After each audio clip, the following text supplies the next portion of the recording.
আজি ভিডিঅ'খনত আমি শিকিম যে কেনেকে কেনভাত আমি ডিজাইন বনাব পাৰোঁ। একচুৱেলি কেনভাত ডিজাইন কৰা বহুত ইজি, কাৰণ কেনভাত ডিজাইন কৰা এইকাৰণে ইজি, আমি ইয়াতে জাষ্ট ড্ৰেগ এণ্ড ড্ৰপ কৰিলে হৈ যায়। যিকোনো যদি ডিজাইন কৰিব বিচাৰোঁ, চাপ'জ এইবিলাক ডিজাইন মই ইয়াতে কৰিছিলোঁ।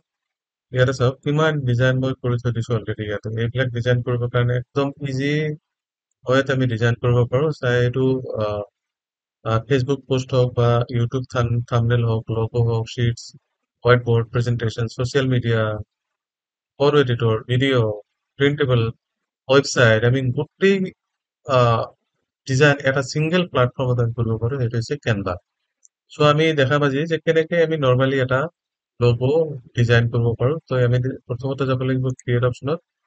ক্ৰিয়েটত যাই ইয়াতে আমাৰ এইকেইটা অপশ্যন আহিব। ইয়াতে আহিব বেনাৰ, লোগো, পোষ্টাৰ, চাৰ্টিফিকেশ্যন, আৰু ইয়াতে আহিব ইনষ্টাগ্ৰাম, ফেচবুক পোষ্ট, ইউৰ ষ্টৰী, আইডি কাৰ্ড, চাৰ্টিফিকেট, বহুত আহিব। ত' এইবিলাকৰ ভিতৰত আমি চুজ কৰিম আজি লোগো।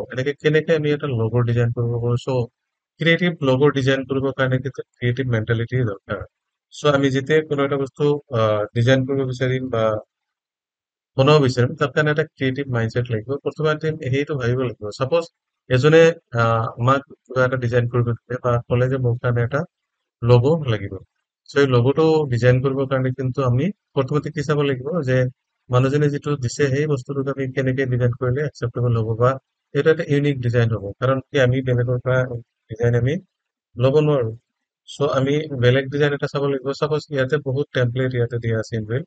এইবিলাক টেমপ্লেটৰ পৰা যিকোনো টেমপ্লেট এটা চুজ কৰিব লাগিব। চাপ'জ ইয়াতে আমি কোনো টেমপ্লেট চুজ যদি নকৰোঁ, তেতিয়াহ'লে আমি ছিংগল এইটোত আহিব লাগিব। ইয়াতে অহাৰ পিছত আমি দিব লাগিব কালাৰ কম্বিনেশ্যন। ইয়াতে যিকোনো কালাৰ আমি কালাৰ দিব পাৰোঁ। চাপ'জ ইয়াতে বেকগ্ৰাউণ্ডটো যদি আমি এইটো দিব বিচাৰোঁ ইয়াতে, চ' আমি এইটো কালাৰৰ ওপৰতো যিকোনো লোগো ডিজাইন কৰিব পাৰোঁ। চাপ'জ আমি ইয়াতে টেক্সট ল'ব লাগিব। প্ৰথমত যদি টেক্সট লৈ আমি ইয়াতে ডিজাইন কৰিব বিচাৰোঁ, তেতিয়াহ'লে আমি জাষ্ট এই টেক্সট এটা ল'ব লাগিব। চাপ'জ কোনো এটা দোকানৰ নাম লিখিম বা আমি লিখিম trade trade centre. Trade centre লিখাৰ পিছত আমি এই ট্ৰেড চেণ্টাৰক আমি কি কৰিব লাগিব, ইফেক্ট দিব পাৰোঁ ইয়াতে। এই ইফেক্টটো এনেকুৱা টাইপৰ ইফেক্ট দিলে আমি এইটো ৰাউণ্ড কৰি দিব পাৰোঁ। যদি ৰাউণ্ড কৰিব লগা হয়, তেনেকে আমি ৰাউণ্ড কৰি দিব পাৰোঁ। মাজত যদি ইয়াতে কোনো এটা ইমেজ লাগে, চাপ'জ ট্ৰেড চেণ্টাৰত আমি এটা ইমেজ লাগে, ট্ৰেড চেণ্টাৰ টাইপৰ কিবা এটা ইমেজ লাগে বা ট্ৰেডমাৰ্ক লাগে, trade centre menu. Trade centre দিয়াৰ পিছত এনেকুৱা টাইপৰ ট্ৰেড চেণ্টাৰ আমি ইয়াতে গ্ৰাফিক দেখা পাম। এনেকুৱা টাইপৰ গ্ৰাফিক্স আমি ইয়াত ল'ব লাগিব। চাপ'জ আমি এই গ্ৰাফিক্সটো ইউজ কৰিম ইয়াতে ট্ৰেড চেণ্টাৰৰ কাৰণে। এই গ্ৰাফিক্সটো এনেকে ইউজ কৰিলোঁ। আৰু তাৰ তলত এটা টেগলাইন দিব লাগিব। একচুৱেলি টেগলাইনটো আমি কেনেকে দিম সেইটো আমি চাব লাগিব, যে আমি কেনেকুৱা ধৰণৰ টেগলাইন দিলে ভাল লাগিব। চ' ট্ৰেড উইথ আছ আমি ইয়াতে দিওঁ এটা টেগলাইন এনেকে লগাই দিওঁ যে ট্ৰেড উইথ আছ, ট্ৰেড উইথ আছ, ট্ৰেড উইথ আছ লিখি দিলোঁ। ইয়াতে আমি টেগলাইন লগাই দিলোঁ ট্ৰেড উইথ আছ। আমি যদি কালাৰ কৰিব বিচাৰোঁ, চাপ'জ এই যিটো ডিজাইন আছে, ডিজাইনটো কালাৰটো ব্লেক আছে, ব্লেকৰ পৰা আমি য়েল্ল' কৰিব বিচাৰোঁ, তেতিয়াহ'লে জাষ্ট ইয়াতে ক্লিক কৰি দিলে হ'ল, য়েল্ল' কালাৰ হৈ গ'ল।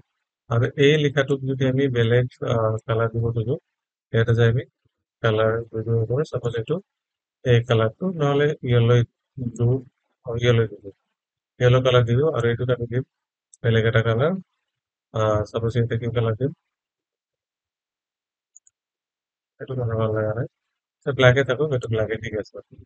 তেনেকে কালাৰ। আৰু ইয়াতে যদি এই টেক্সটটোক আমি চেঞ্জ কৰিব লগা হয়, তেতিয়াহ'লে ইয়াতে যাই আমি ফন্ট ষ্টাইলটো চেঞ্জ কৰিব পাৰোঁ। চাপ'জ এইটো ফন্ট ষ্টাইল চেঞ্জ কৰিব লগা হ'লে আমি এনেকে ডাউন কৰি দিম। এইটো হ'ল এটা ডিজাইন।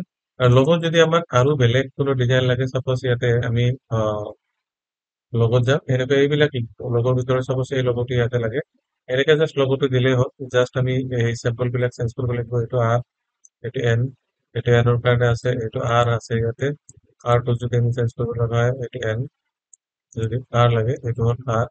তো এন আৰ এইবিলাক আমি চেঞ্জ কৰিব পাৰোঁ। যেনেকে লগো আছে এনেকে জাষ্ট চেঞ্জ কৰি দিলে হ'ল। লগত এই লিখাটো যদি চেঞ্জ কৰিব লগা হয়, জাষ্ট আমি ইয়াতে যাই চেঞ্জ কৰিম ইয়াতে ট্ৰেড চেণ্টাৰ, এইটো চি। আৰ যদি দিব বিচাৰো এইটো আমি লিখিম চি, আৰ এইটো দিম, সৰি এইটোক দিম আমি টি আৰু এইটো যদি আৰ আছে আৰু এইটো আমি চি তো হৈ গ'ল ট্ৰেড চেণ্টাৰ তো এনেকে আমি এটা ডিজাইন আৰামছে লগো ক্ৰিয়েট কৰিব পাৰোঁ তাৰপিছত আহো আমি বেলেগ ডিজাইন এটা কেনেকে কৰিব পাৰোঁ চাওক গ্ৰেডিয়েন্ট কালাৰ দিলো বা যিকোনো কালাৰ ইয়াৰ পৰা চুজ কৰিলে হৈ যাব চাপ'জ আমি এই কালাৰটোহে দিলো এই কালাৰটো দিয়াৰ পৰা মই ভাবিছো যে ইয়াতে কি বহাম এটা গছ বনাম ইয়াতে নাইবা আমি ইয়াতে আৰু এটা বস্তু চেঞ্জ কৰি লওঁ ইয়াতে কালাৰ পজিশ্যনত যাই আমি বেকগ্ৰাউণ্ড কালাৰ ইয়াতে চাৰ্চ কৰিব লাগিব যে বেকগ্ৰাউণ্ডটোত আমি বেলেগ ইমেজ দিম বেকগ্ৰাউণ্ডটোত আমি ইয়াতে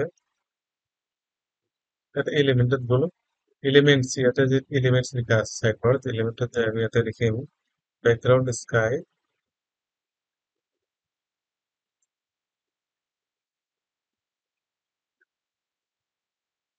বেকগ্ৰাউণ্ড ব্লু স্কাই এটা চাওক ইয়াতে বহুত বেকগ্ৰাউণ্ড ব্লু স্কাই দিয়া আছে চাপ'জ আমাৰ এনেকুৱা টাইপৰ ব্লু স্কাই লাগে এইটো যে এনেকুৱা লাগে আমি এইটো কি কৰিব লাগিব এনেকে জাষ্ট আমি ডাউন কৰি দিব লাগিব অলপ তলফালে আমি এনেকে আমি ডাউন কৰি লগাই দিম হৈছে হোৱাৰ পিছত যদি আমাক ইয়াতে এটা ট্ৰী লাগে তেতিয়াহ'লে আৰামছে ইয়াতে ট্ৰী এটা দিব পাৰোঁ এইটো এনেকে ট্ৰী এটা লাগিব ট্ৰী দিবৰ কাৰণে আমি ইয়াতে যাই চাৰ্চ কৰিব লাগিব আকৌ ট্ৰী ট্ৰী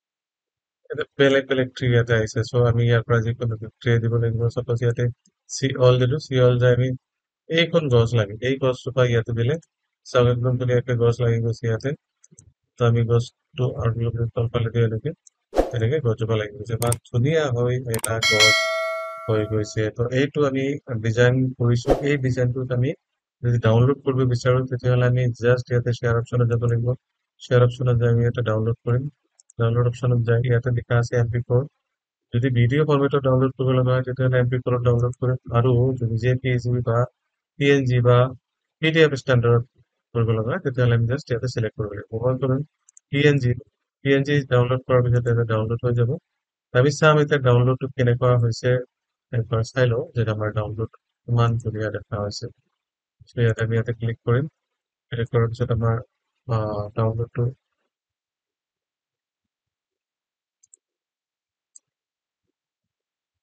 চাওক ইয়াতে কি ধুনীয়া এটা ফটো ইয়াতে আমি দেখা পাই আছো ইমান ক্লিন আৰু ক্লিয়াৰ এটা ফটো ইয়াতে আহিছে চ' এই ফটোখন ডাউনলোড কৰিবৰ কাৰণে আপোনালোকে ইয়াতে যাই ডাউনলোড কৰিব পাৰে চ' আজি ভিডিঅ'খন কেনে লাগিছে শ্বেয়াৰ কৰিব নাপাহৰিব আপোনালোকে শ্বেয়াৰ কৰি দিব থেংক ইউ ফৰ